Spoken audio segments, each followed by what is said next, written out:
দূর আর ভালো লাগতেছে না। কিরে কিরে ফুসফুস করকে? আমি রাসেল ভাইপার। আরে তোরে দেখতে দেখা যায় দোরা সাপের মতন, আর তুই আরেক সাপের নাম বেছে খেতেছিস কে? বুঝলাম না কিছু। আমার কোন দিক দিয়ে দোরা সাপ মনে হ?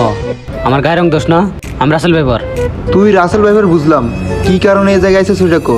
আমি তোরে দংশন করতে আইছি। কি তুই কামড় দিবি? তুই কামড় দিলে তো একটু একটু জ্বলবো, আর ডাক্তার কাছে নিলে এমনি টিকে যাবো, বুঝোস নাই? আরে তুই বোকা নাকি?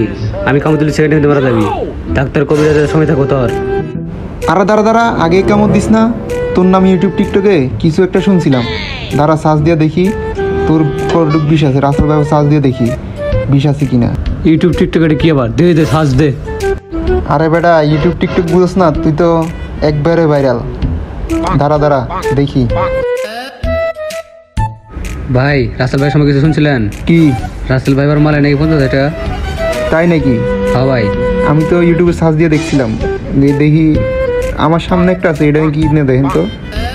ও ভাই এটাই। এই যে এই যে, এই যে। আপনি তো ভাগ্য খুলে গেছে আবার। আর এই টিকটক ফেসবুকে তো আমার পুরাই ভাইরাল বানান লাগছে। এখন তো বাচ্চার জন্য একটা উভয় ব্যাগল লাগবো, কিন্তু তাদের যা লাগবো আমার। আরে আমি রাসেল ভাইবার না, আমি তোরা সপ্তাহ যাক্কাল হয়ে গিয়া। কিরে দাঁড়া দাঁড়া, কই যাচ্ছে? এতক্ষণ তো বোস চাপা মারলি। দাঁড়া, তোর মারলে তো 50,000 টাকা পাবো।